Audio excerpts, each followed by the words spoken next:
This is a warning video about the ToolkitRC M4Q.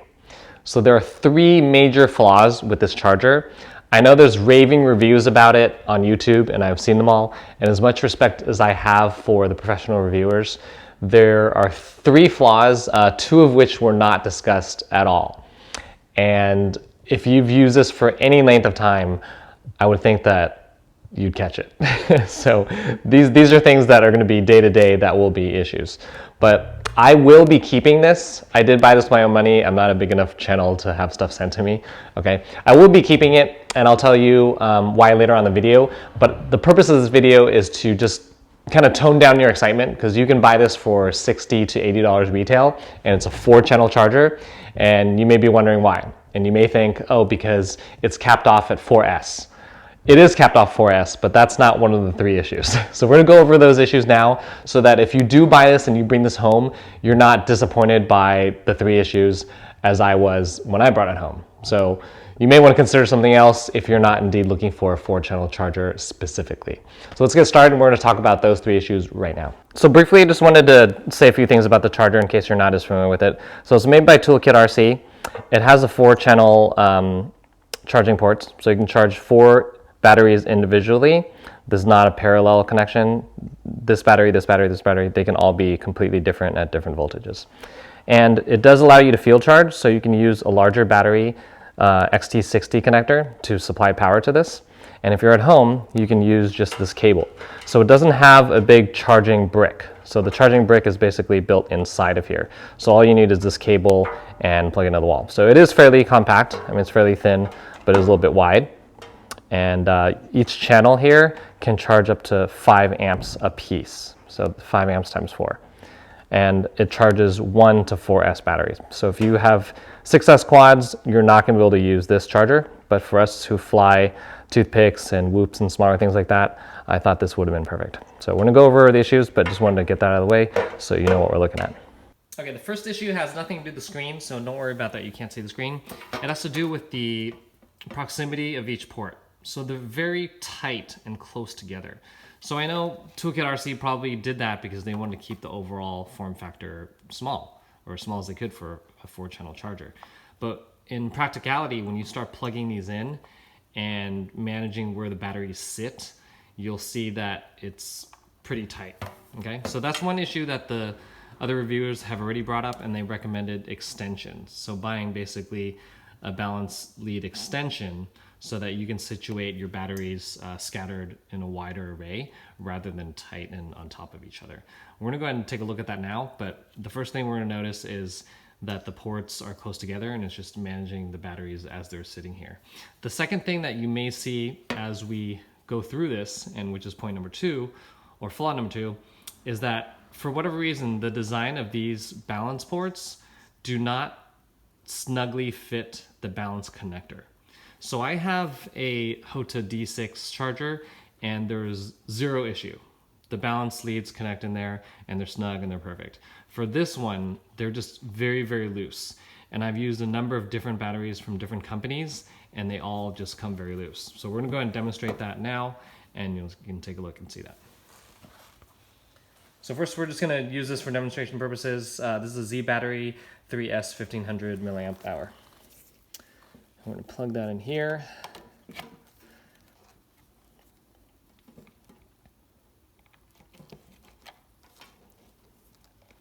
So you can see this doesn't hold at all. It's only holding because of this lip on the stool, but if I go like that, okay, it just comes loose. It's not really going to work. Okay, so now we have this is a 3S 8000 milliamp hour battery. This is actually what I use to field charge. So I never actually charge this with this guy because this is 8000 milliamp. This only goes to 5 amps. But for demonstration purposes, we're gonna go ahead and plug this in, put the balance connector in, and notice these two batteries are different brands, okay? But they probably use the same connector from the same source. So we're gonna try that one more time. Okay, so that's literally just not going to work. So we're going to have to somehow keep the battery in place by maybe having it under these wires.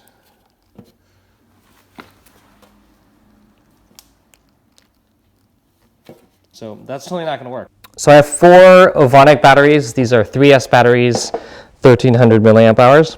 This I actually purchased for a future iFlight Nazgul 5. I'm trying to decide whether I want to go with digital system or not, and so I haven't bought the actual quad, but I have these batteries. So I've only done this once before as I was making this video earlier, but we're going to go ahead and try to plug in 4 4S batteries to see how it is done in real life.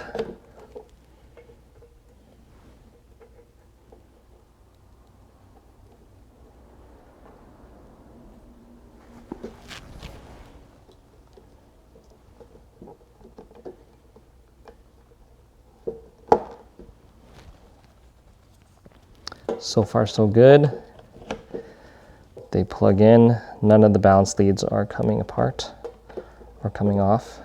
Okay, so that looks fine to some of you. Some of you, it doesn't really look fine, because you know if you're in the field, okay, and stuff starts moving around, things may come loose, okay? And just imagine that port 2, this battery is complete, okay? I mentioned earlier that if you leave this plugged into this particular charger, it will continue to discharge the battery. So you do need to unplug them as they're completing the charge. So we're going to try very carefully to remove the second channel without disturbing the others. So generally we're going to pull the balance connector out first, and then the XT60.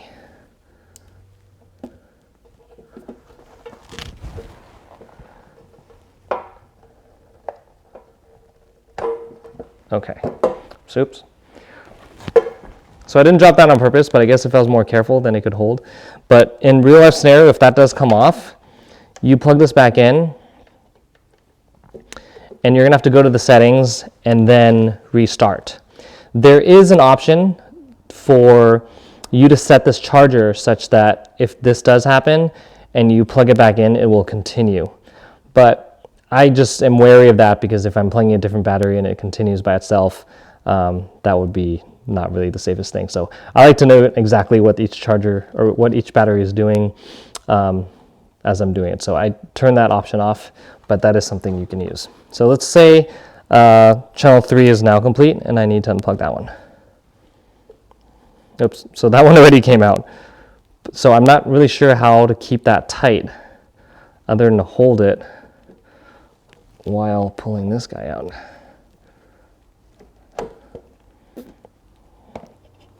So you can just see how loose they are. I mean, I'm going to tug this, and you're going to see it snaps off so easily. So now that you see the struggle, we're going to go over my solution on how I do this more easily. All right, we're going to zoom back here, and you can see that I have them situated so that they hang off the edge. Okay, so that seems to work out really well,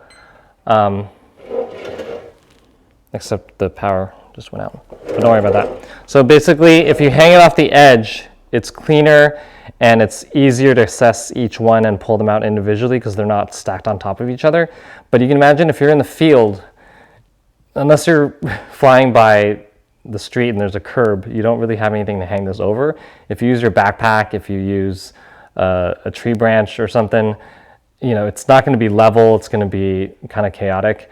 And as we talked about earlier, these things come pretty loose. So the reason why this hanging down process works is because of how these balance ports are now situated in the socket. So imagine this is the socket on the charger, okay?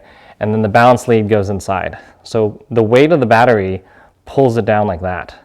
So this touch point and this touch point, the friction keeps it in place so that it's harder for it to slip out accidentally. When you're doing it just like this, it's so loose that it just comes out, as we saw earlier. So these are 4S batteries, 1300 milliamp hours. If you have larger batteries, then it's going to be even more of a struggle. So we're going to try to pull out this one or this one without disturbing the others, and it may or may not work, but let's give it a try.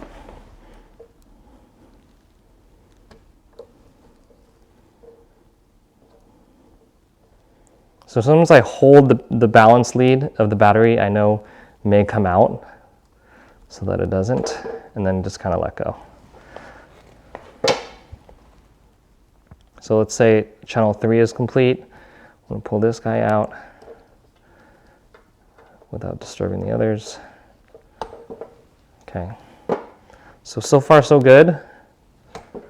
I'm pulling them out without disturbing the adjoining one. But they are tight. At the end of the day, if you have larger batteries, you are going to want balance extensions for that reason. Just you need to be able to lay these out further apart from each other so that you're not disturbing the other batteries as you're plugging in and out. Or you can use the hangover method.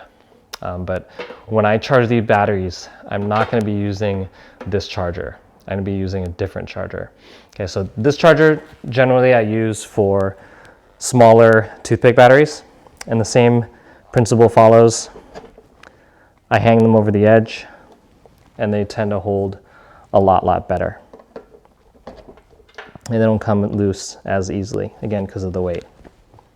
Okay, the third issue has to do with charging 1S batteries. So this charge, again, I'm going to describe what's happening and then I will demonstrate. But charging 1S batteries, this charger does not allow you to discharge a battery using a parallel board for 1S, at least the normal parallel boards for 1S. So the purpose of a parallel board is to charge multiple batteries at once. So basically, you're going to be adding the voltages, but the cell count is the same. So when we add these two 1S 300 milliamp hour batteries, it's going to act as it's going to continue to be one cell, but it's going to act as a one cell 600 milliamp hour batteries. Okay, so you add the milliamp hours, but you maintain the cell count. So 1S 600 milliamp hour batteries. When I try to charge it, it's going to ask me to plug in a balance lead. So one cell batteries do not have balance leads because there's nothing to balance. Balance leads are for balancing cells within a battery. So you will be hard pressed to find a balance board that charges 1S batteries that has a balance lead because it's just not needed. But there is one out there.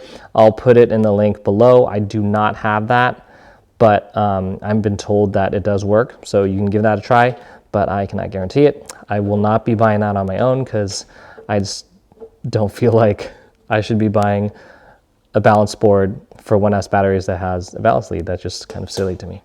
So another way to do this is to use a series connector, okay, which does have a balance lead. So how series connecting works is we're going to add these 4 batteries together, and in series, you add the voltage cell counts, but you maintain the milliamp hours, okay?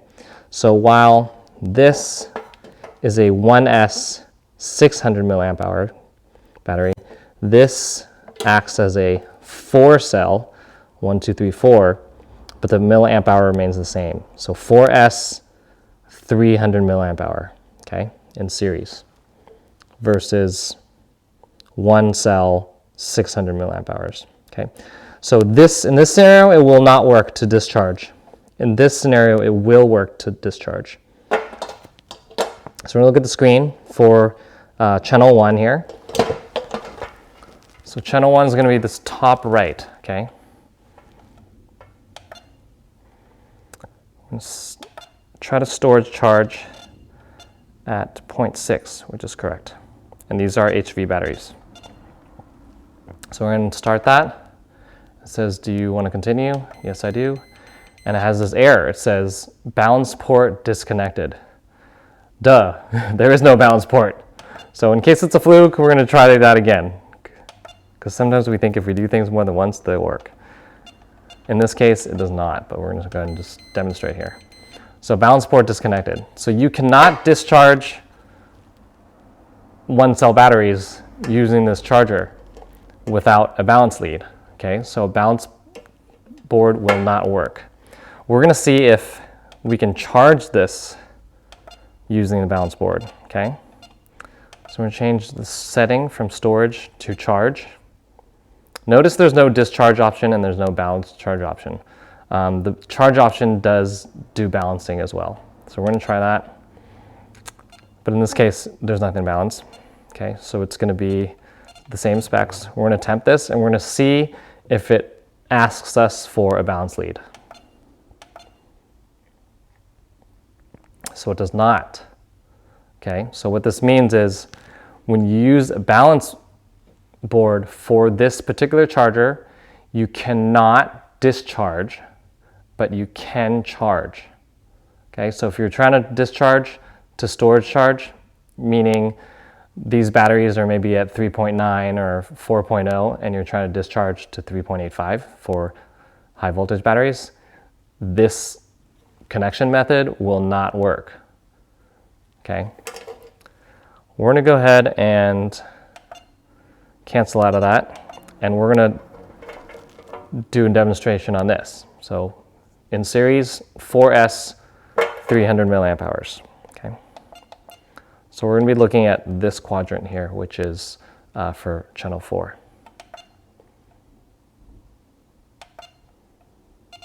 Oops.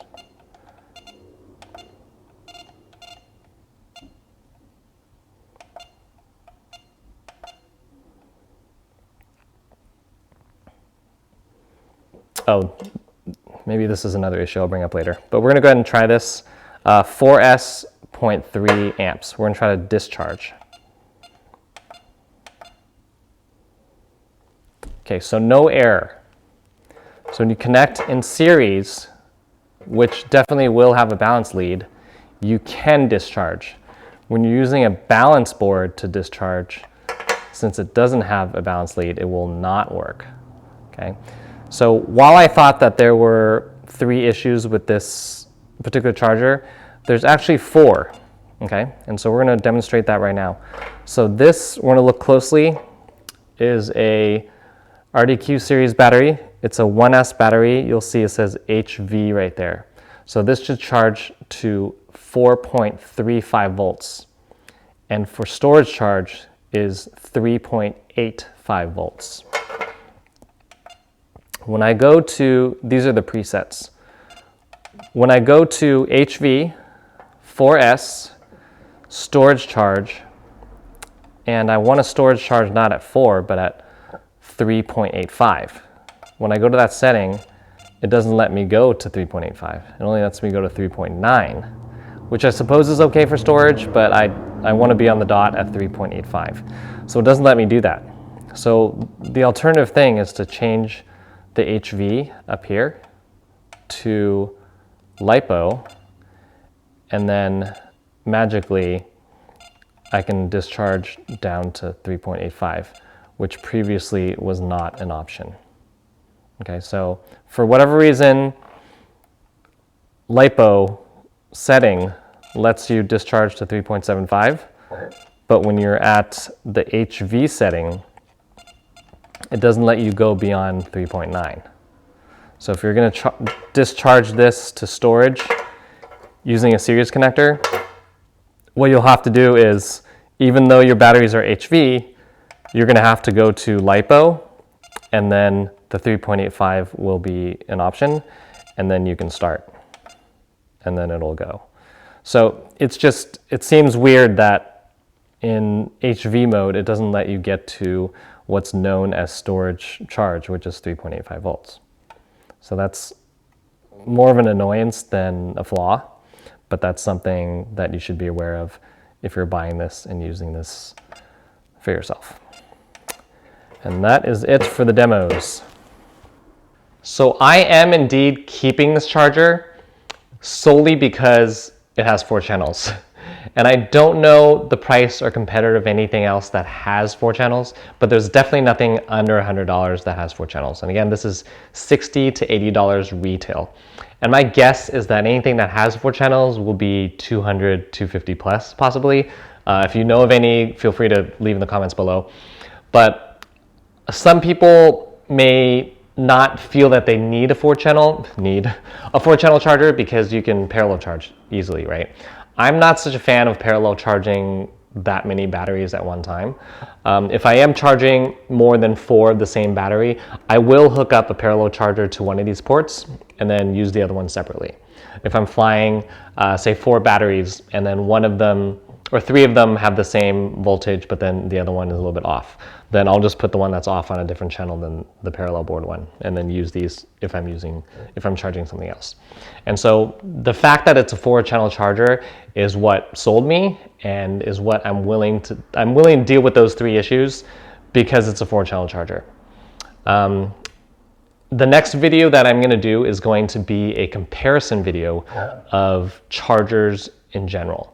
And so I know it's often said you got to compare apples to apples, but sometimes that's only true if you know you want an apple.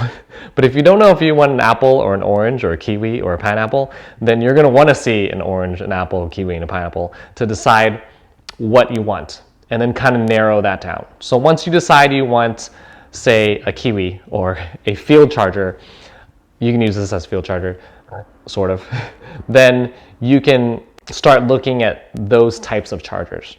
But in the beginning, as you're looking at a product, you may want to see an array and get a feel or assessment of how they compare to each other, not in terms of apples to apples, but to determine what you're looking for in a charger or what you don't need.